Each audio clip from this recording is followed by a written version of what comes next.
প্রজাতন্ত্র দিবস। তোমরা বেশিরভাগ জনই জানো, আমার মনে হয় সবাই জানো যে 1950 সালের 26শে জানুয়ারি থেকে আমাদের ভারতবর্ষের নিজস্ব সংবিধান সেটা কার্যকরী হয় এবং এই দিনটাকে প্রজাতন্ত্র দিবস হিসেবে তখন থেকে আমরা পালন করে আসছি। তো আজকে সেই 26শে জানুয়ারি আমাদের বিদ্যালয়ের তরফেও আমরা পতাকা উত্তোলনের মাধ্যমে সেই দিবস যথাযোগ্য মর্যাদায় এবং সম্মানের সাথে আমরা পালন করি। তোমরা পতাকা উত্তোলনের সময় সবাই মিলে জয়ধ্বনি দেবে। মাতরম বন্দে মাতরম, বন্দে মাতরম। ভারতের প্রজাতন্ত্র দিবস কি, 26শে জানুয়ারি কি, বাবা সাহেব আম্বেদকর কি, ভারতের সংবিধান কি, প্রজাতন্ত্র দিবস কি, 26শে জানুয়ারি কি। সবাই জোরে করতালি দাও।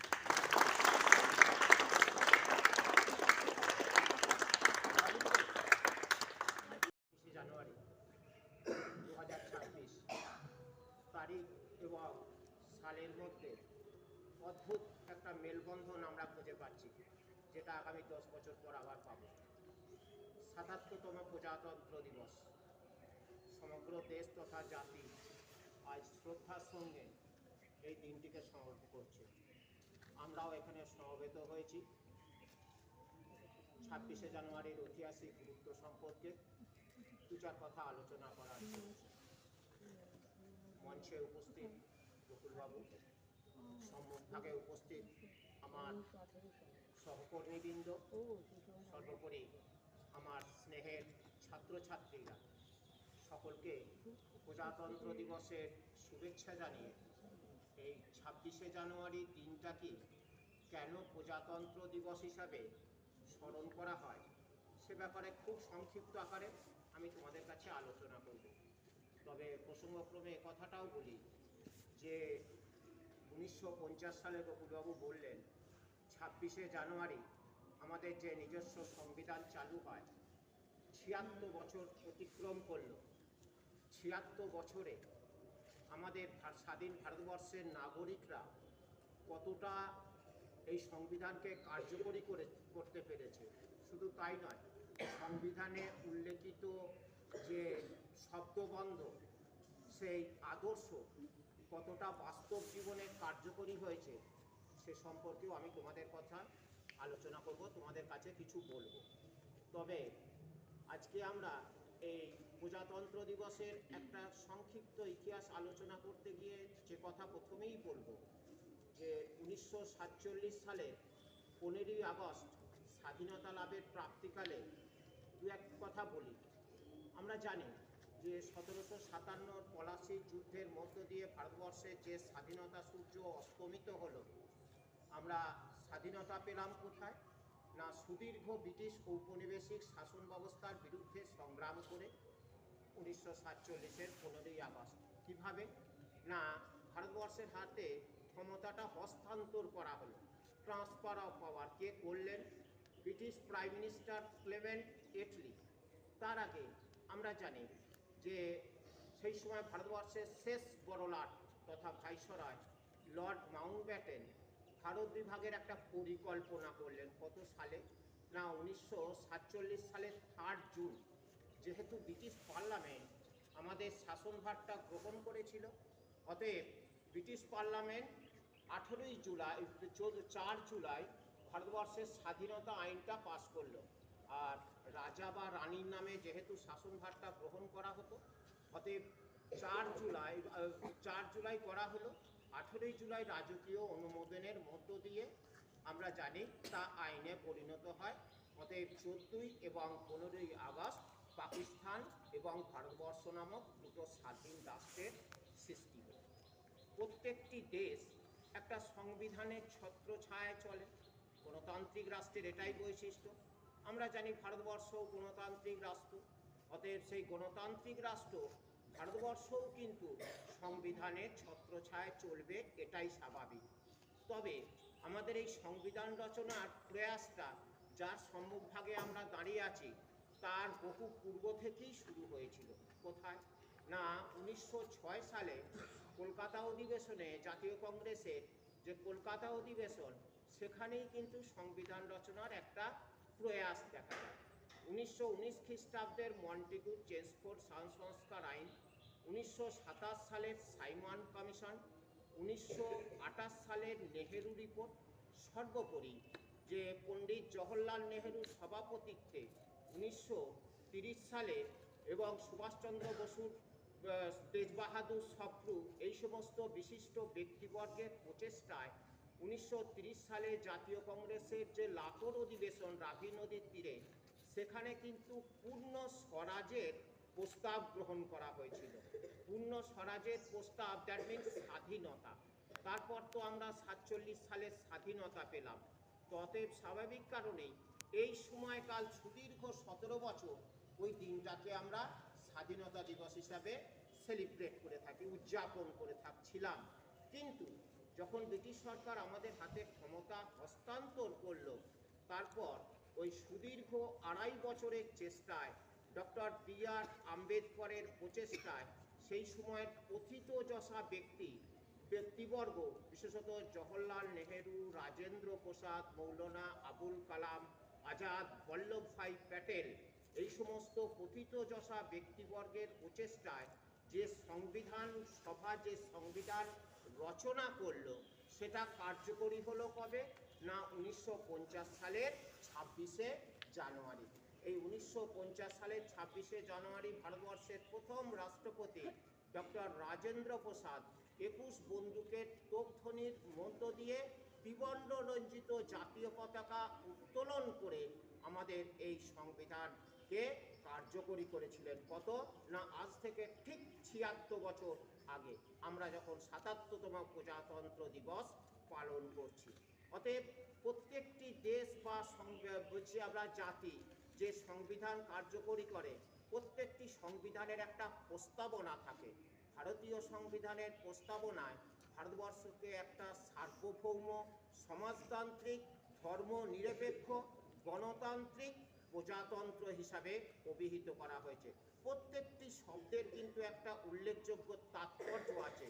সার্বভৌম, ভারত অভ্যন্তরীণ এবং পররাষ্ট্রীয় ক্ষেত্রে স্বাধীন একটা রাষ্ট্র। সমাজতান্ত্রিক, ভারতের ইকোনমিটা পরিচালিত হয় সরকারি এবং বেসরকারি উদ্যোগে, দ্যাট মিন একটা মিক্সড ইকোনমি, মিশ্র অর্থনীতির দ্বারা। ধর্মনিরপেক্ষ, ভারত রাষ্ট্রে নিজস্ব কোনো ধর্ম নেই, অতএব স্বাভাবিক কারণে হিন্দু, মুসলমান, বৌদ্ধ, জৈন, খ্রিস্টান বিভিন্ন সম্প্রদায়ের মানুষ বাস করে। রাষ্ট্র কিন্তু ওই সূর্যের আলোর মতোই, কারোর প্রতি পক্ষপাতিত্ব করবে না। ও পিছনে আছে বলে ওকে আলো দেব না, এটা কিন্তু দেখবে না। তো অতএব স্বাভাবিক কারণে গণতান্ত্রিক কি না, গণতান্ত্রিক হচ্ছে ভারতবর্ষের জনগণ তারা প্রত্যক্ষ এবং পরোক্ষভাবে প্রতিনিধি নির্বাচন বা নিজে অংশগ্রহণ করে শাসন ব্যবস্থা পরিচালনা করবে। আর প্রজাতন্ত্র বলা হয়েছে, প্রজাতন্ত্র হচ্ছে আমরা জাপান বা ইংল্যান্ডের মতো, এখানে কিন্তু রাজতন্ত্রের কোনো ঠাঁই নেই। ভারতবর্ষের রাষ্ট্রপতি তিনি দেশের সর্বপ্রথম ব্যক্তি এবং প্রধান ব্যক্তি। সর্বোপরি হচ্ছে সংবিধানই যে কোনো শাসন ব্যবস্থার গণতান্ত্রিক রাষ্ট্রের শীর্ষে অবস্থান করে। তাহলে 1950 সালের 26শে জানুয়ারি যে সংবিধান চালু হলো, সেই সংবিধানের লক্ষ্য কি বলা হলো? মানবাধিকারের কথা বলা হলো, ন্যায় বিচারের কথা বলা হলো, ধর্মীয় আদর্শের কথা বলা হলো, জাতি, ধর্ম, বর্ণ নির্বিশেষে সকলের সমানাধিকারের কথা বলা হলো। তাহলে এই যে আমরা দেখতে পাচ্ছি, সেই সময়ের পথিতযশা ব্যক্তিবর্গ যারা এই সংবিধানকে কার্যকর করেছিলেন, তারা উল্লেখ করেছিলেন যে ভারতবর্ষের নাগরিকরা শুধু ভোট দিয়ে প্রতিনিধি নির্বাচন করবে না, তাদেরকে দেশ শাসনের অধিকার দিতে হবে। তাদের জীবন জীবিকা, তাদের মত প্রকাশ, চলাফেরা ইত্যাদি স্বাধীনতা দিতে হবে। অর্থাৎ যে আমরা বলছি যে সেখানে মানে রাজতন্ত্র মানে কি, রাজার অনুগ্রহ, কিন্তু এখানে নাগরিকের সঙ্গে নাগরিকের একটা সম্পর্ক থাকবে, রাজা প্রজায় নয়। অতএব রাজাকে অর্থাৎ এখানে শাসককে যদি সম্মান পেতে হয় তাহলে প্রজাকেও সম্মান দিতে হবে। দ্যাট মিন যে আমরা সবাই রাজা, আমাদের এই রাজার রাজত্ব। এই তো গেল 26শে জানুয়ারি কিভাবে কার্যকরী হয়েছিল তার একটা গুরুত্বপূর্ণ দিক। আজকে আমি তোমাদের এই পৌর বয়সে এসে আমি হয়তো তোমাদের সামনে সব কিছু মুখস্থ করে বলতে পারতে নাগরিক, তোমাদেরকে আজকে শপথ গ্রহণ করতে হবে ভবিষ্যতে আমরা আমাদের দেশকে কিভাবে পরিচালনা করব বা দেখব বা প্রতিবাদ প্রতিরোধ করব সেই সমস্ত বিষয়গুলো সম্পর্কে। কি না তোমরা, তাই আমি কতগুলো বিষয় তোমাদের সামনে উপস্থাপন করব যেগুলো তোমাদের জানা প্রয়োজন, অর্থাৎ যে কথাগুলো না বললেই নয়। যেমন ভারতের অসাম্যের কথা আজ আমরা দেখতে পাই গোটা দুনিয়া জুড়ে হচ্ছে কি অসাম্য যে স্তরে পৌঁছেছে, সেখান থেকে আমরা নোবেলজয়ী অর্থশাস্ত্রী জোসেফ স্টিগলিটজ এর নেতৃত্বে G20 মানে 20টা দেশ নিয়ে গঠিত একটা দেশ মানে গোষ্ঠী সাম্প্রতিক রিপোর্টে দেখানো হয়েছে 2000 থেকে 2023 সালের মধ্যে অতি ধনী এবং সাধারণ মানুষের মধ্যে ব্যবধান অত্যন্ত দ্রুত হারে বেড়েছে। ভারতে কিন্তু তা অতি প্রকট। কেন না এই সময়কালে ভারতের শীর্ষ 1% ধনীদের সম্পদ বেড়েছে 62%। That mean 62%। শুধু তাই নয়, ওয়ার্ল্ড ইনইকুয়ালিটি রিপোর্ট 2026 অনুসারে ভারতের শীর্ষ 1% ধনীর সম্পদ ভারতবর্ষের মোট সম্পদের 40%, দ্যাট মিন 40%। ওই যে আমাদের রবি ঠাকুর লিখে গিয়েছিলেন না যে এ জগতে হায় সেই বেশি চায়, আছে যার ভুরি ভুরি, রাজার হস্ত পরে সমস্ত কাঙালের। নারী স্বাধীনতার কথা আমাদের সংবিধানে যেগুলো উল্লেখ আছে একটু আলোচনা করি।